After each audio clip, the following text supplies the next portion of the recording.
At 28 years old, Jiro Tanaka has spent almost 7 years without being in a relationship and is currently unemployed. It has been almost a week since he started living this life of freedom. When he worked at his previous company, he put in almost 120 hours of overtime every month and even worked on holidays, yet he was never paid for all his efforts. The company he worked for was an undisputed black company, and his boss, who made them work through the entire night, was known as the all-night boss. One day, while Jiro is working at the company, his boss approaches him and harshly demands that he hand over yesterday's reports because it is already late. His boss even threatens to fire him, saying that there are plenty of other people who can do his job. Hearing that harsh tone, something inside Jiro finally snaps. He stands up and leaves without even looking back. It is his breaking point, so he simply gathers all of his personal belongings and walks out of the company right away. Even though he is unemployed now, he still finds it difficult to get used to this freedom. After leaving his job, he does not feel guilty and only feels a tiny bit bad for the junior who cares about him, but he is sure that person will be doing fine. Jiro even has enough savings because he never has the time to spend the money he earns. He can live for almost a year without finding another job, but he knows he cannot continue living like this forever and understands that his situation is still quite catastrophic. He spends most of his time smoking in his apartment and occasionally wandering around outside. One day, he goes out to collect his mail. After picking up an envelope, he starts heading back toward his apartment while planning to sleep for the rest of the day. As he looks through the pile of mail, he finds a religious solicitation leaflet along with several job advertisements. While casually browsing through the job listings, one particular flyer catches his attention. Jiro is shocked when he sees that the job being advertised is for a dungeon tester. He cannot believe what he is reading. He does not think that this kind of job actually exists and is certain that somebody has created it as a prank. He still cannot help but read the flyer and is surprised to see that it comes with really good conditions, including dormitories and various other benefits. He decides to put it aside for the time being and sleep first. However, after lying down on his bed, he remains wide awake. As he reaches for a cigarette, he becomes irritated when he realizes that the pack is empty. His thoughts once again drift toward the flyer about the dungeon tester position.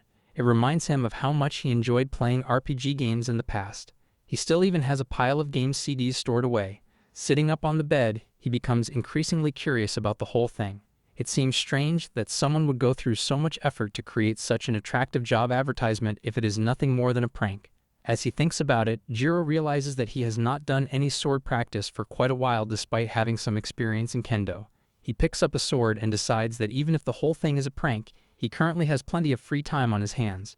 Because of that, he might as well go and see what kind of people are behind it. With that in mind, he calls the number written on the flyer and receives a response from someone named Suera. Suera, who introduces herself as the direct recruitment officer, sounds surprised that he is speaking Japanese. The next day, Jiro decides to visit the location. Upon arriving, he is surprised by the sheer size of the building. He has never heard of a company called Mao before, but he decides to enter anyway. The moment he steps inside, he is shocked to see several girls with unnaturally long ears sitting behind the reception desk. He introduces himself and mentions that he is there for the dungeon tester interview. One of the girls invites him to come with her and introduces herself as Suera. As Jiro sits in the waiting area, he cannot help but notice the girl's unusually long ears and dark complexions. He is certain that people in this country do not normally look like this and starts wondering if he has somehow wandered into a movie studio. Just then, a cup of coffee suddenly comes floating toward him. He quickly catches the cup and carefully examines it, but he cannot find anything suspicious. A moment later, another woman approaches him and inquires whether the coffee is acceptable. She once again introduces herself as Suera and informs him that she will be conducting his interview. Jiro immediately stands up in a rush as Suera motions for him to follow her. As they walk, he notices how admirable and beautiful she looks. Suddenly, a pen slips from Suera's hand. Both she and Jiro crouch down at the same time to pick it up. While reaching for the pen, Jiro accidentally touches her hand and immediately feels what seems like an electric jolt run through him. He quickly pulls back and repeatedly apologizes for the accidental contact.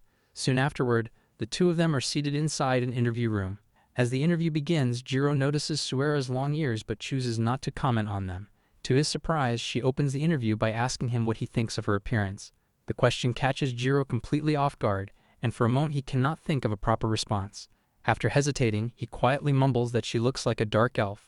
Once he gives his answer, he sits there nervously while Suera continues staring at him without saying anything.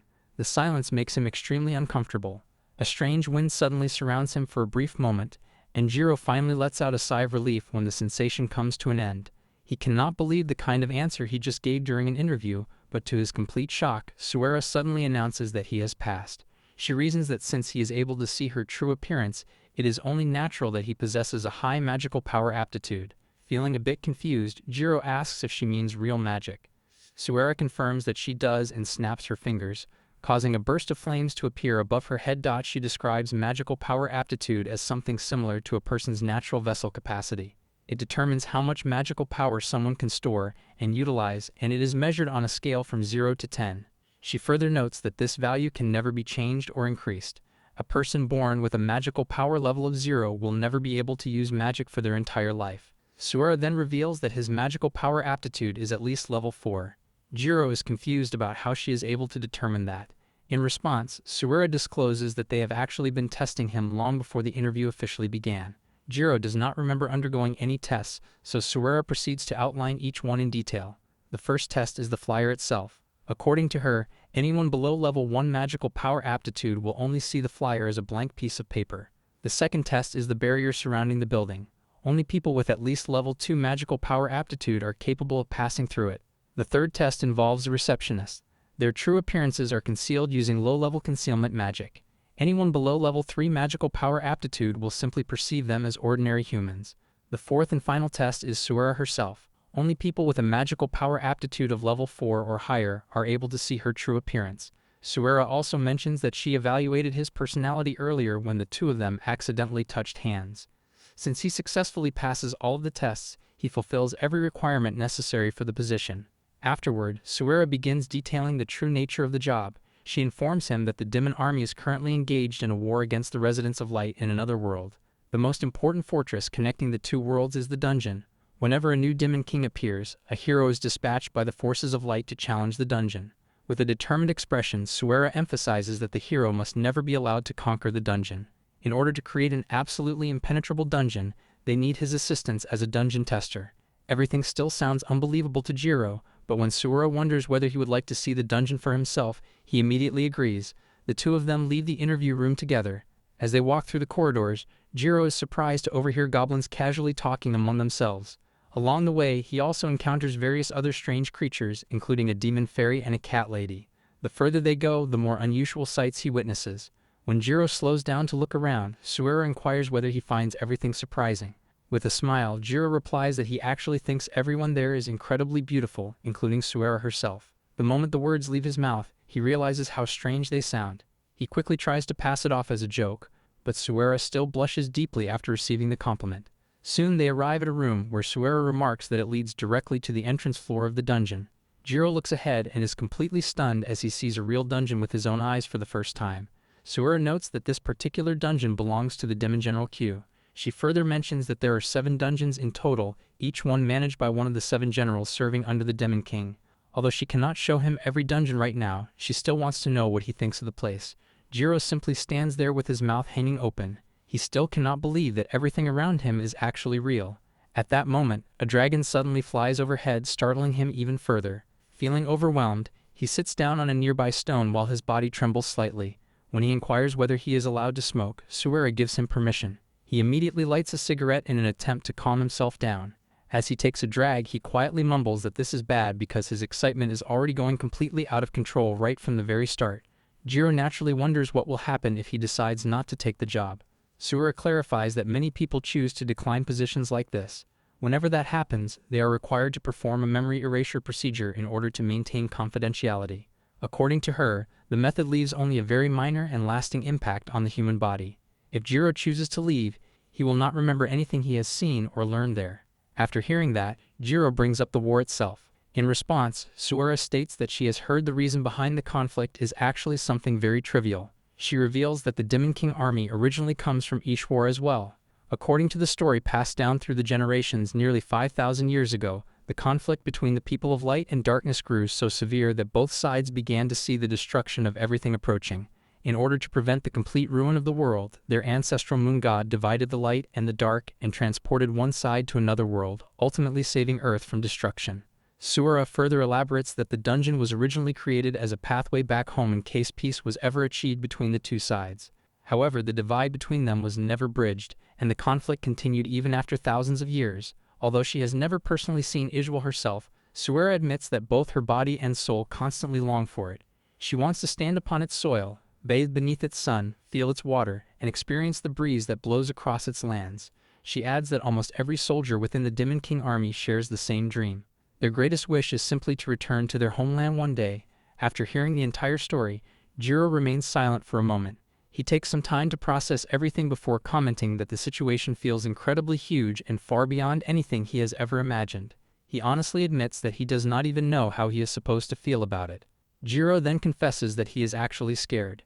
Everything about this company is far from normal. He realizes that he is merely a jobless man approaching 30 years old and not someone who is at an age where changing careers so drastically should be easy. Part of him wants to throw logic aside and embrace what is happening in front of him, but another part of him is genuinely frightened by everything he has witnessed. The entire situation reminds him of how carefree life felt when he was a child, before reality became so complicated. After thinking about it for a while, Jiro admits that although everything seems frightening, he does have some confidence in himself. He used to practice kendo and believes he has the courage to take on a job like this. More than anything else, Jiro simply cannot ignore what is standing before him. After witnessing a genuine fantasy world with his own eyes and seeing Suera standing before him in all her beauty, he can no longer deny the excitement growing inside him. Finally making up his mind, Jiro stands up and asks Suera whether they would truly be willing to hire someone like him. In response, Suera respectfully bows her head before him and formally welcomes him into the Demon King army. Jiro is standing in his gear while experiencing combat training in this fantasy world. He suddenly jumps back as Suera attacks him with her weapon and strikes him directly. The impact is so powerful that he feels as if he is not wearing any armor at all. Jiro immediately falls to the floor and trembles violently from the pain. He complains that Suera shows absolutely no hesitation despite being a woman, and declares that one day he is definitely going to defeat her. With a slight smile on her face, she walks toward him and asks if he is alright. Jiro only feels more annoyed by the question because he is clearly struggling to recover. Suera appears amused by the situation and casually comments that the attack is light, so he will be perfectly fine. As they stand facing each other, Jiro recalls how he is originally nothing more than an ordinary company employee. Now, however, he has changed his occupation and become a dungeon tester for the Demon King army. According to him, this is exactly why he is currently being bullied by a dark elf. Earlier, Suera told him that he possesses great magical power aptitude. Even so, it will be nearly impossible for him to properly handle magical power in his current state. Because of that, he must learn how to absorb and utilize the magical energy that fills the dungeon itself. Suera explains that she is going to inscribe a magical crest onto his body. This crest will strengthen his body and help him channel the magical power within him. Jiro has no idea what a magical crest actually is, but he lies down on a bed while feeling extremely nervous about what is about to happen. He asks Suera whether the carving process is going to be painful. Her initial response makes him even more nervous, but she soon smiles and explains that she is only joking. According to her, he is not going to feel any pain during the process at all. Suera tells him to remain still as she begins drawing gentle strokes across his chest and back. Just as she promises, Jiro does not feel any pain. Instead, the process only makes him feel slightly ticklish. After some time, Suera announces that she is finished. She clarifies that the crest now only needs a small amount of magical power in order to activate. Before he can even understand what she means, she transfers a portion of her magical power into him. The moment the crest activates, his body undergoes an immediate change. He feels extremely strange as he looks down at himself. According to him, his body suddenly feels much lighter, almost as if gravity itself has weakened. Suera explains that the basic level physical enhancement buff has now been activated. After experiencing this dramatic change, Jiro feels as though he can accomplish anything. Excited by his newfound strength, he immediately decides to test it for himself by jumping around. Before Suera can even warn him, Jiro leaps into the air while completely underestimating his own physical abilities. As a result, he crashes directly into the ceiling. Suera quickly reacts and uses wind magic to safely lower him back down. Jiro sits on the floor feeling relieved that he avoids seriously hurting himself. Suera immediately begins scolding him for recklessly using all of his strength without thinking. However, when she notices that he is actually laughing, she becomes even more frustrated and scolds him once again for taking the situation so lightly. Jiro tries to explain that the experience simply makes him feel a bit childish and excited. Suera, however, warns him that he is eventually going to hurt himself if he keeps behaving that way. She then tells him to put on some comfortable clothes. After that, she explains that his body has already transcended the physical limitations of an ordinary human. Because of this, he should not be so careless about his newfound abilities. Jiro simply agrees with her advice. While changing, he notices that all of the marks that appear on his body during the crest inscription process have completely disappeared. Afterward, Suera says that it is time to examine his status. She takes out a tablet-like device and explains that it operates using magical power and is capable of measuring a person's abilities. Jiro immediately becomes excited when he sees it. Looking over the various values and qualities displayed on the tablet makes him feel especially thrilled because it reminds him of the status screens he always sees in games. Jiro excitedly looks at his status and reads his level. Curious about the result, he asks Suera whether it is considered high. Suera explains that most adults in this area, called Nihoshi, possess less than average physical strength, making his current status quite respectable. As she continues looking through his status sheet, Suera suddenly points out that his nicotine addiction level is completely abnormal. She suggests that it would be best for him to quit smoking if possible.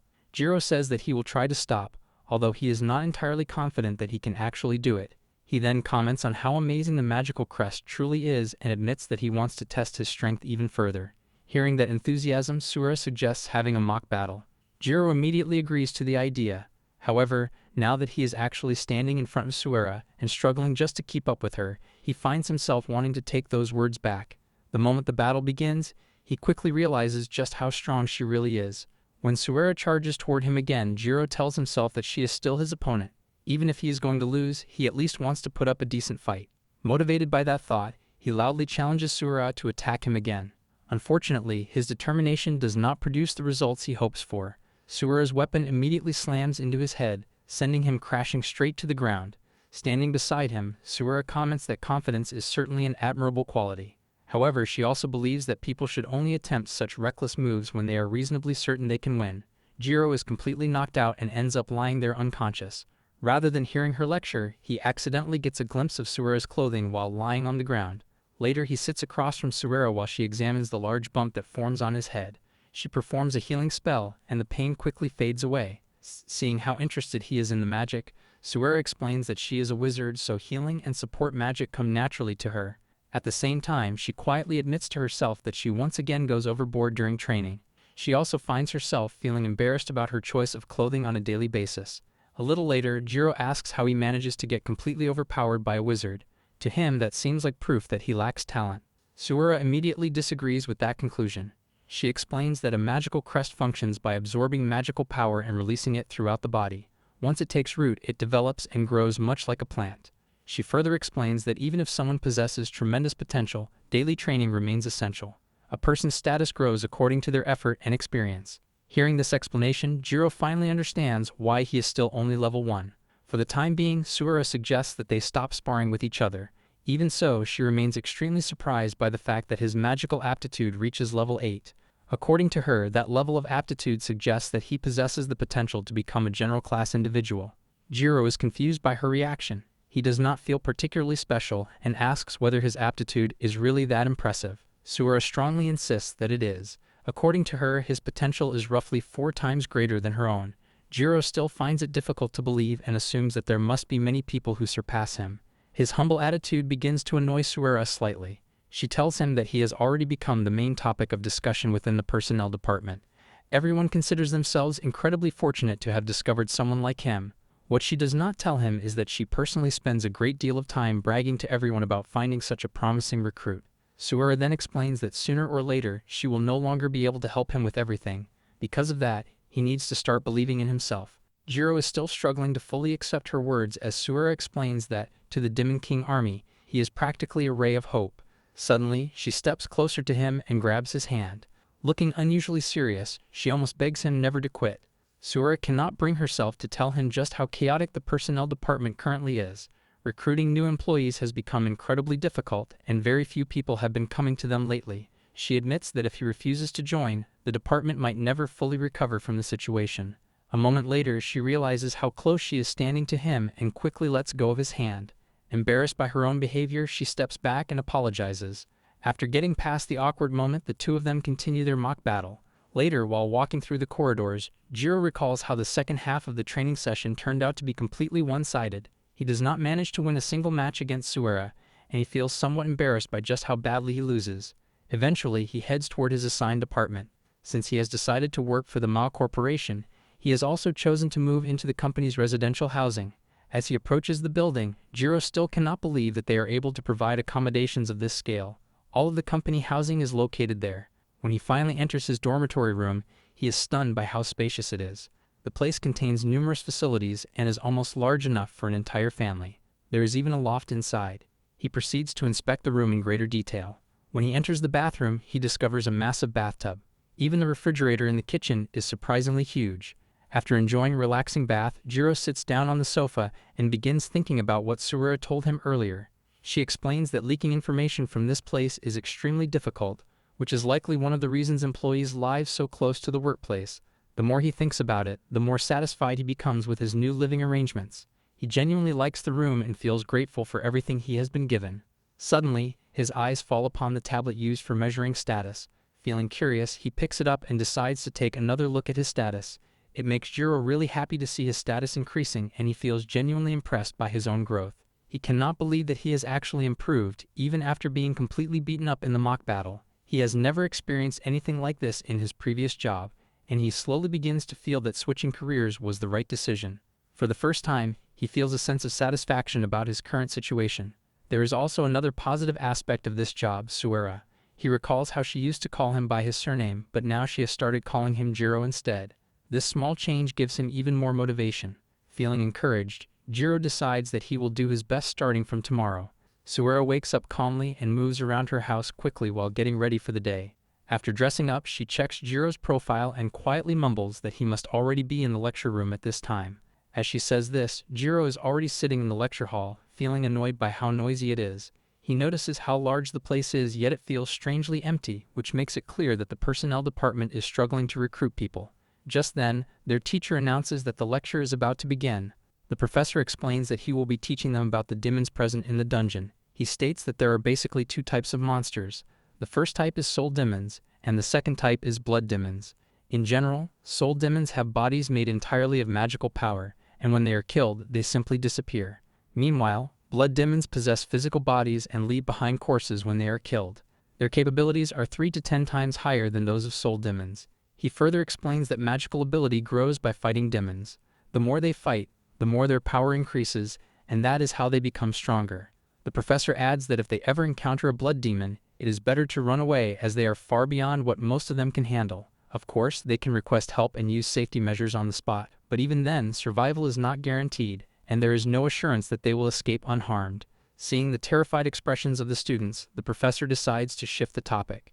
He explains that although it is said that soul demons disappear upon death, there is a possibility that they leave something behind in this world, known as drops. These drops are extremely valuable raw materials. After describing soul-type demons, he adds that drops from blood demons are traded at a high value, and everyone is allowed to collect and sell these items freely. The purchase of drops is handled at the company's central facility, and students are required to use that system. It is not possible to take drop items outside the premises, so it is better to sell them there. Otherwise, they will simply decay and become useless. Hearing all of this, Jiro suddenly raises his hand and asks whether it means they can keep the drops as a bonus. The professor is surprised by the question and responds that there are indeed bonuses for it and separate bonuses as well. Jiro is shocked to learn that this place actually has such incentives. If students choose to hunt blood demons, they are allowed to keep all the money they earn, which means it is possible to make a significant income here. The professor is surprised to see how excited Jiro becomes. Meanwhile, Jiro recalls how his previous company never had any bonuses at all. The boss had openly stated that there were no bonuses, which made him realize how terrible his old workplace truly was and how this new company feels like heaven in comparison. He becomes so emotionally moved by this realization that tears begin to form in his eyes. The lecture then ends and the professor asks if anyone has questions, but no one responds. He then outlines the final step, which is the submission of answer sheets for job selection. There are 3 main job choices: Vanguard, Ranger, and Rear Guard. Everyone must choose one, and each role has different skills and training paths, so they are advised to think carefully before deciding. He states that those who have made their decision can leave. The students immediately begin discussing and trying to decide their roles. Most of them lean toward wizard-related positions, excited by the idea of learning magic in the company.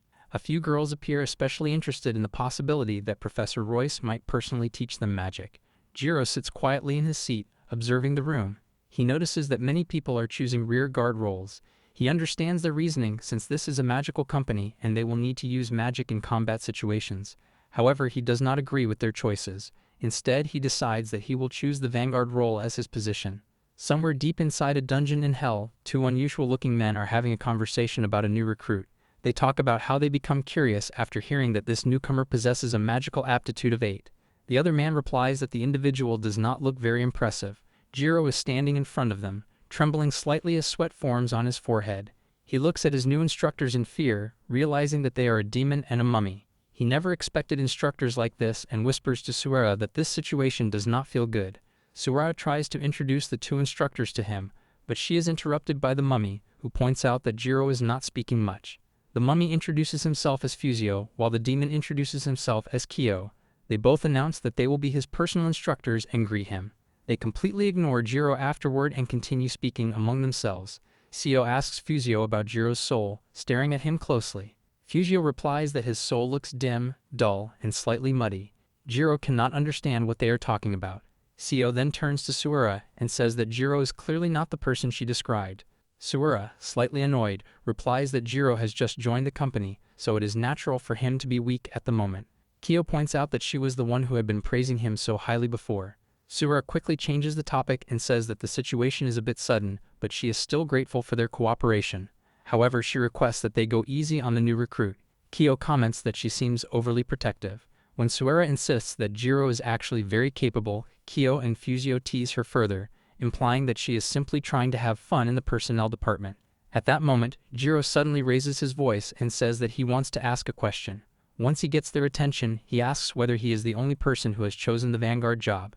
Kigyou replies that yes, he is the only one, meaning he will receive both of them as his instructors. Kigyou adds that they even have the entire training ground to themselves, so Jiro should be grateful for such generous treatment. They then ask if he is afraid of being alone. Jiro calmly responds that since he is already here, that is all that matters. Suera begins to worry about him. Kigyou then asks whether all humans are like this.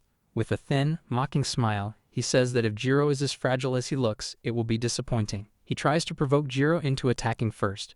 Jiro does not respond, realizing that they are deliberately trying to provoke him. Even so, he refuses to back down and takes a step forward instead of running away. Standing firmly in front of them, he says that he looks forward to their guidance and support, and even asks them to go easy on him. Suera watches anxiously, worried about how he is handling the situation. Kigyou chuckles at his response, seemingly amused that Jiro is showing a bit of confidence. Fusio also appears pleased that Jiro is not acting ashamed or intimidated. After this exchange, they both agree to begin his training. Still concerned, Suera once again tells them to take proper care of Jiro. Kigyou steps forward first and tells Jiro to attack him from any direction, promising that he will go easy on him. Jiro is surprised to see that Kigyou is only holding a rod. Before he can make a move, Suera suddenly shouts from the side, warning him that anything Kigyou holds becomes as powerful as a magical sword. Jiro realizes once again that this is a real fantasy world. Even if they are trying to underestimate him, he decides that he will not back down. Determined to prove himself from the very beginning, he prepares himself as he charges toward Kigyou with full strength. When Jiro strikes Kigyou on the side of his face, it only mildly irritates the demon. Kigyou immediately strikes back while muttering that Jiro needs to think properly before attempting to hit him. His single counterattack is enough to send Jiro crashing to the ground, and his protective gear is instantly torn apart from the impact. Suera shouts from the side and quickly runs toward Jiro. He rolls across the ground before finally coming to a stop. She is shocked to see how damaged his body and equipment are. Without wasting time, she removes his helmet as he struggles to breathe, coughing heavily before slowly regaining consciousness. Fusio, the mummy, comments that Kigyou is still as strong as ever, just like before. When Suera scolds him, he quickly apologizes and adds that everything is fine since Jiro receives treatment in time. However, Fusio also points out that Jiro might leave as soon as he wakes up before they can discuss anything further. Jiro coughs and slowly regains full awareness. As he sits up, both instructors are surprised that he is not as weak as he initially appeared. After waking, Jiro asks whether that was the full extent of their strength. Fusio replies that what Jiro experiences is similar to being hit directly without any protection, implying how overwhelming the attack was. Jiro remembers that he cannot see the attack coming at all and even wishes that Suera had recorded it for him. Kigyou laughs at his reaction and tells him to get up if he wants to go again. Before Jiro can respond, Suera immediately shouts that they will not continue today. However, Jiro interrupts her and insists that he still wants to continue. He struggles to stand on his feet, while Suera no longer argues and only advises him to change his armor first. Looking down, Jiro is shocked to see that his armor is completely shattered. After replacing his equipment, Jiro realizes that he had almost died just moments ago. This frustrates him, especially because it has been a while since he last faced something like this, and he almost forgets what it feels like to be in a real combat situation. Despite the danger, his determination grows even stronger. He prepares himself to strike again, ignoring the risks, while Suera warns him not to push himself too far due to his condition. As he picks up his sword, he once again asks his instructor to come at him. After the exchange, Fusio asks Kiyo for his opinion. Kiyo responds that at first he was unsure, but now he can confidently say that Jiro is a suitable candidate. As Suera tries to pull Jiro aside, they decide that this much training is enough for the day. Kiyo comments that it is unusual to see someone so reckless within the Demon King army. Fusio adds that soldiers usually shine when they are full of life, but in Jiro's case, his soul seems to shine even when he is on the brink of death. He explains that even when Jiro is in pain and unable to move, his eyes still show determination. Because of this, Fusio describes Jiro's soul as dim and dull, similar to rugged steel. Kiyo does not take it seriously and instead jokes that Jiro looks like a bald-headed cockroach. Both instructors are immediately scolded by Suera, who says she had a bad feeling when she learned that 2 of the 7 generals would be involved in training Jiro. Now she is certain that this type of training may end up damaging a talented individual. Kiyo casually responds that Vanguard fighters cannot be trained gently and assures her that Jiro will grow stronger in the future. Fusio also adds that Jiro is now looking much more stable than before. He then announces that he will take responsibility for Jiro's training the next day. As they finalize the training plan, Suera looks at Jiro and quietly mumbles that she will protect him. Seeing her reaction, the instructors become curious and ask whether she is friends with Jiro. Kiyo comments that it seems like spring has finally arrived for her. He jokes that he has heard dark elves are passionate when it comes to love, but he never expected her to choose someone from another world. Suera becomes visibly flustered by their comments, her face turning deeply red as she struggles to respond. The next few weeks are extremely difficult for Jiro, as he struggles just to survive. From the day he chooses to become a vanguard, his life turns into a living hell. Every day he endures brutal training under his instructors. Fusio trains him to counter wizards, but his methods are so harsh that Jiro becomes convinced he will not survive much longer. Meanwhile, Kiyo focuses on improving his close combat skills as a vanguard, and his training is equally relentless, leaving Jiro beaten down day after day. He starts to feel as if his instructors are actively trying to kill him. As time passes, other frustrations begin to weigh on him as well. While walking to class, he overhears girls whispering about how exhausted and broken he looks every day, even calling him a failure. The same nickname spreads among his classmates. Later, he learns that most of the other students are much younger than him. Suera explains that he is the only one who changed his job, while the rest are regular part-timers who are significantly younger. Because of this age gap and his constant injuries from training, he becomes an easy target for ridicule among the students. This makes him extremely angry, but he cannot do anything about it. Even though he feels isolated and frustrated, he still has more important things to focus on. He must endure the harsh training if he wants to become stronger. During one of the training sessions, Kiyo tells him that several months have already passed since they began training him. He says that Jiro needs to endure this phase and continue growing stronger, and he instructs him to prepare for an upcoming joint training session. Soon after, all the students are gathered inside the dungeon when a beautiful woman appears and tells everyone to listen carefully. She announces that they are going to conduct a final training session. The woman is introduced as Evia, the head of the Human Resource Department. She explains that the session is a dungeon combat experience in which students from all job classes are gathered together to fight. Their task is simple. They must repel soul demons that emerge from a magic circle for 1 hour. As time passes, the enemies will become stronger. They are not allowed to leave the area during the session, but she guarantees that they will survive. However, if anyone feels they cannot continue, they may escape through her barrier, though doing so will mark them as someone who has quit. She adds that they are free to form groups if they wish.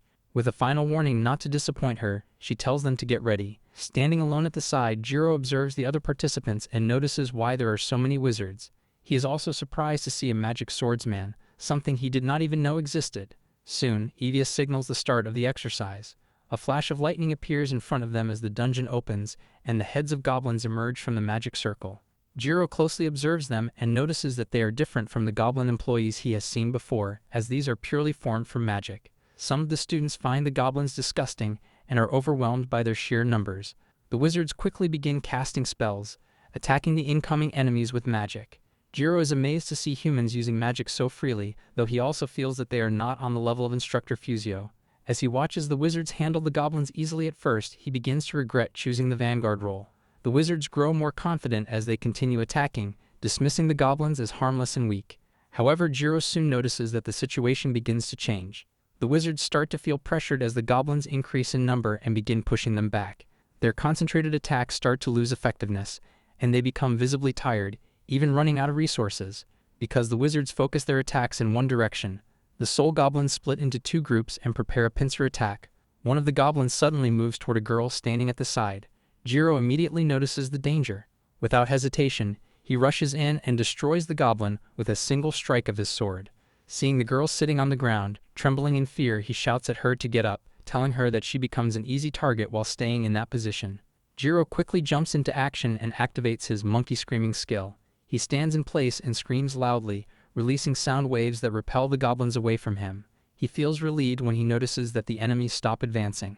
He immediately turns toward the wizards and tells them to keep moving until the situation is under control. He says that he will handle one side while they take care of the other. Jiro knows that this skill is extremely difficult to use, but he still grips his sword with both hands and launches a powerful strike. When he sees goblins crashing to the ground, it motivates him and convinces him that he can actually handle these enemies. Just then, one of the goblins slaps him across the face, causing Jiro to stumble backward. However, the hit only makes him angrier, and he quickly turns around and kills the goblin. As Jiro continues fighting, he remembers the faces of his instructors. He realizes that he has already been through hell repeatedly, and compared to that, this kind of attack feels insignificant. He also thinks that if he retreats now, his instructors will definitely punish him afterward. After some time, several wizards begin leaving through the portal, completely exhausted from the battle. Jiro becomes slightly annoyed by this, as their departure causes the group to become outnumbered. He notices that even though less than 30 minutes have passed, many of them are already quitting. To Jiro, the situation feels like a death march, but he does not give up. He is used to this kind of overworking from his previous job, so he pushes forward without hesitation. In a viewing room, Kiyo laughs while watching Jiro fight, thinking that he is completely insane. Fuzio and the other generals of the Demon King army also find Jiro extremely interesting. Suera is the only one who appears worried as she watches him being constantly attacked. She feels that they should have taught him some magic to better support himself. Hearing this, Kiyo replies that Jiro does not have the strength to learn magic at his current stage, and if they had forced him into it within a month, it would have caused problems for Suera instead. The group then turns its attention to another instructor, commenting that she seems to be having a difficult time training him. The woman, Lunaria, one of the generals of the Demon King army, does not offer any excuses. Fuzio also states that they cannot blame Suera, as she already has many students to manage. Just then, someone else arrives and asks if they are watching something interesting. The group immediately bows in respect, not expecting his presence. The newcomer, the president, tells them to act normally and not be so formal. He then asks why they are there, and he replies that he came because of the rumored individual he has been hearing about. He wanted to see for himself. As he observes Jiro fighting fearlessly on the screen, his curiosity increases, and he expresses that he would like to meet Jiro in person. In the classroom, Instructor Idia announces that the initiation ceremony is about to begin. After completing the training tests, a total of 44 full-time and part-time employees have been officially hired by the company. Jiro hears this with surprise, noticing how the number of recruits has dropped significantly. Still, he understands it after everything they have gone through during training. Suddenly, he notices a handsome man sitting near him. He does not realize that the man is actually the president. Curious, Jiro wonders if this person is also an employee. At that moment, the president asks if he is Jiro Tanaka. Before he can respond, Evia announces that they will now welcome the president. The man casually stands up and walks toward the stage while lightly humming.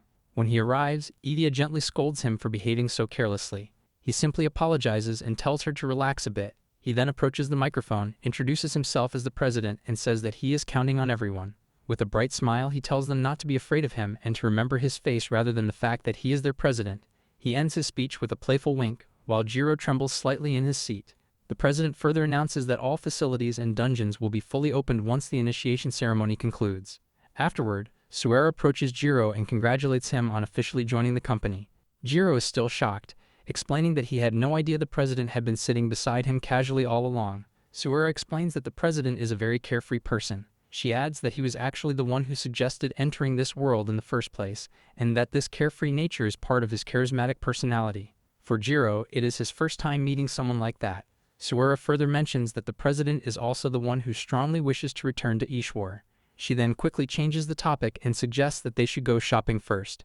Jiro is confused, so Suera explains that there is a large shopping mall located in the basement of the building, where he can find everything he needs, including armor and weapons. When they arrive, Jiro is shocked by how massive the place is. Suera suddenly says that she originally wanted to help him, but she has work to attend to, so he is on his own. She tells him to explore the mall by himself before leaving. Jiro looks around the enormous space in amazement. There are so many shops that he quickly realizes he cannot spend the entire day wandering around. Since he also has a limited budget, he decides to visit only a few stores and complete his shopping efficiently. As he walks through the mall, he notices a very petite girl struggling to carry a heavy box alone. He quickly goes over to help her, commenting that she looks very pale and asking if she is alright. The girl reveals her fangs and says that she is a vampire. Jiro is surprised, but continues speaking calmly, saying that this is too much work for one person, and asks whether her shop has not opened yet. He also asks if she is working alone. The girl explains that her family members said they did not want to do business with aliens and return to the Demon world. Because of that, she is the emergency substitute and must run the shop entirely on her own. Jiro is annoyed by this, thinking how irresponsible that is. He immediately says that he will help her for a while. For the next few minutes, Jiro helps her move heavy boxes and organize the shop. While walking ahead, he briefly feels something strange, but when he turns around, the girl appears completely normal. Once everything is arranged, Jiro thanks her and says that he is looking to buy a sword. Hearing this, the vampire recommends a shop called Frog Horse Show. She explains that the building has an exterior made of black bricks, and the signboard features a horse show with unusual lettering. Jiro finds the name strange, so she explains that it means "I will forge what does not exist." Satisfied with the guidance, Jiro thanks her and leaves after waving goodbye. Soon, Jiro reaches the recommended shop. As he enters, he is surprised to see an extremely large man standing inside, taller and more intimidating than even his instructors. Feeling slightly nervous, Jiro explains that a vampire recommended this place and that he is here to buy a sword. The shopkeeper apologizes for the vampire's behavior and then asks if he is a vanguard swordsman. After confirming his identity, the shopkeeper reacts with recognition, surprised that everyone seems to already know about him. He then explains that during a recruitment party, Suera had gotten drunk and talked about Jiro extensively in the HR department. Because of that, Jiro has become somewhat well known within the company. Jiro feels slightly annoyed at Suera for spreading his name everywhere. Coming back to the present, the shopkeeper asks if he has any questions. After thinking for a moment, Jiro asks whether he should spend his money on armor or weapons first. The shopkeeper immediately replies that he should prioritize a weapon, explaining that it is better to be offensive than defensive. Jiro asks why.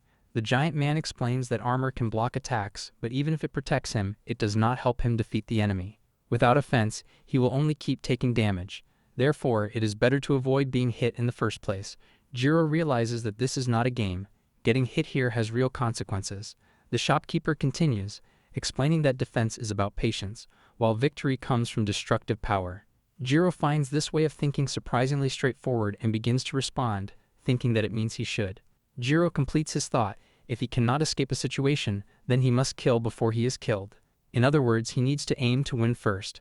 After receiving the advice from the giant shopkeeper, Jiro agrees to buy a sword first and says he will use whatever money remains to purchase armor afterward. The shopkeeper points toward the racks filled with beginner-level weapons and tells him he is free to choose from there. As Jiro begins inspecting the different swords, he suddenly feels drawn toward one in particular. It has a strange black stone embedded within it. Standing in front of it, he stares at the weapon for a moment. The shopkeeper notices this and asks if he has found something interesting, but his expression is not entirely pleased. When Jiro asks if there is a problem with the sword, the shopkeeper explains its origin. He says that the blade comes from a mineral tree. These trees are originally planted in the ground and grow by absorbing magic. They develop trunks as hard as iron and are essentially living minerals. The black substance on the handle acts as a sealed core. Because of their properties, these trees are used as resources as they are generally superior to iron. The shopkeeper continues explaining that most blacksmiths forge swords by harvesting these trees while they are still young saplings. They then process them into weapons, which continue to grow afterward by absorbing magical energy. This explanation surprises Jiro. The shopkeeper further adds that if the sword matures properly, it can become harder and sharper than mithril and may even change shape depending on its wielder's will. Some of these mineral tree weapons eventually become legendary swords. Jiro immediately sees it as an incredible weapon, but the shopkeeper quickly shuts down that excitement. He explains that only 1 in 10,000 grows into even a normal usable sword, let alone a legendary one. Most mineral trees fail to develop properly and end up shattering. Because of this unpredictable nature, these weapons are sometimes called the tears of blacksmiths. They grow and evolve on their own by absorbing the user's magic, and the blacksmith has very little control over their final outcome. For every success, there are countless failures, either tears of joy or sorrow. Despite the warning, Jiro slowly raises his hand and reaches for the sword, ignoring the shopkeeper's concerns. The moment he grips it, he feels something strange. It is as if he has been holding the weapon for years already. The sword gives him the uncanny sensation that it is alive and aware of him. Seeing Jiro's reaction, the shopkeeper asks whether he was even listening to anything he just said and reminds him once again that it is a risky choice. Jiro acknowledges the warning, but still says that this sword feels like a signal to him. Just like when he first joined the company, he feels the same strange excitement that makes everything else seem irrelevant. With a small smile, he declares that he will buy it.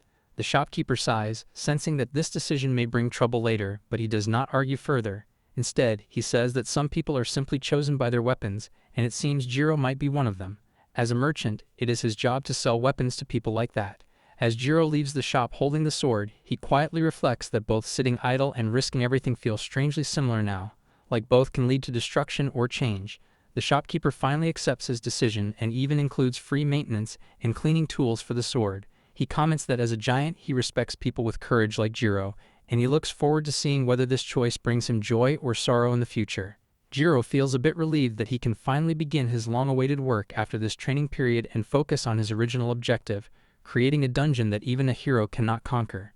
Right now, he is standing inside a dungeon and fighting against soul-type creatures. He is currently operating as a first-year dungeon tester in the middle of active combat. The soul demons he faces are extremely strong and keep appearing from multiple directions. Their movements are fast and precise, but Jiro is able to perceive them and respond without hesitation, striking them down one after another as they crash around him. He is determined to survive this harsh training and eventually move on to a real dungeon. Just then, Suera suddenly calls him back. Earlier, she had arranged a meeting with Jiro to give him advice before he officially began his job as a dungeon tester. She explains that the 7 dungeons are each managed by one of the 7 generals. Some of these dungeons are forests, while others are caves. Each dungeon functions like a small world, ruled by its respective general. However, most of the actual work is handled by their subordinates. For example, the Tree Queen is a dark elf, and Suera herself is also serving under one of the generals. Jiro understands that most of the generals exist at a very high level, almost above the clouds, making it unlikely that he will ever meet them directly. Suera does not comment on that, and instead asks whether he has decided which dungeon he wants to visit first. She mentions that many other testers are heading toward the Tree Queen's dungeon. Jiro admits that he was also considering the same option. However, Suera disagrees and says she believes he is more suitable for the King of Machines dungeon. She explains that the floors there are wide, making it easier for him to use large weapons, and even reckless movements will not be a major issue. The enemies in that dungeon are sturdy mechanical-type demons that are difficult to defeat with magic but easier to handle with swords. Jiro thanks her for the advice and asks if he can go all out in that dungeon. Suera replies that he should be careful and urges him not to act recklessly. When Jiro finally arrives at the dungeon, he feels relieved to have space to freely swing his sword. With his newly acquired mineral tree sword, he believes he can handle anything.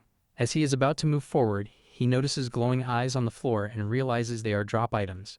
Thinking about profit, he decides to collect them so he can later sell them at the mall. For a brief moment, he becomes distracted by thoughts of earning money, but quickly shakes it off and refocuses on the mission. He reminds himself that everything here is real. He continues fighting through the dungeon, struggling at first but gradually adjusting to the enemy movements.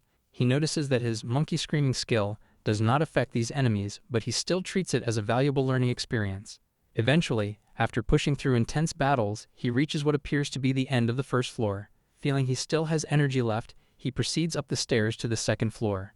Carefully stepping forward, he assumes the layout will be similar, allowing him to map the area. However, he fails to notice enemies positioned on the ceiling.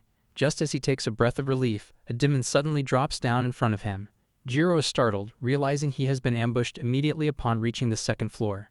Even so, he considers this exactly the kind of first real kill experience he expected from a dungeon. He does not hesitate, and quickly draws his sword, preparing to face all incoming enemies. Meanwhile, in the classroom, Evia and another instructor are reviewing student performance scores. Most students have only 2 or 3 points, while some even have negative scores. One instructor comments that the situation is not looking good. They also report receiving complaints from testers, including groups that failed on the first floor. One group even complained that no one warned them about giant wolves appearing in the dungeon. Some students have requested that the difficulty be reduced, which confuses the instructors, as the purpose of the test is meant to be challenging. However, they are not particularly surprised, as they already expected poor results after reviewing the tester's status. Then they receive another report slightly delayed because most other testers have already returned. Looking at the screen, the instructor suddenly becomes serious. They notice that Jiro is still inside the dungeon, continuing to fight. He is currently engaged in combat against a giant demon with a completely different level of power. Jiro quickly realizes that this is a high-tier soul species with a real physical body made of blood. Unlike the earlier enemies, this one does not vanish easily and has actual mass behind its attacks. He struggles desperately against the monster, taking several direct hits, but he refuses to back down. In the end, he manages to land a final decisive blow and defeats it. In the observation room, Evia is visibly shocked. Jiro has not only defeated a Golem-class enemy, but has also reached the 5th floor entirely on his own. She recalls that the dungeon system is designed in a way where testers are technically safe. Their physical bodies remain protected outside within a barrier, while a magical projection enters the dungeon. Even so, the experience still transmits pain, exhaustion, and even psychological trauma. One of the instructors asks whether Evia actually informed the testers about this system, as it is surprising how quickly a normal human adapts to it. They begin to wonder if Jiro is simply unusual, or possibly just reckless and unintelligent. Despite everything, Jiro continues to fight. When he finally exits the dungeon, his body is covered in blood, and he is visibly exhausted, barely able to stand. He stumbles forward and nearly collapses, but Suera quickly rushes in and catches him before he falls completely. Leaning on her, Jiro mumbles that it was extremely exhausting, but at the same time, he also had a lot of fun at the company. Hearing this, Evia tells the instructor that she will trust Jiro to handle the situation moving forward and instructs them to prepare for the next day. Meanwhile, Suera supports Jiro and carries him toward his room, sighing at how he always gets carried away without considering the consequences. Here I am.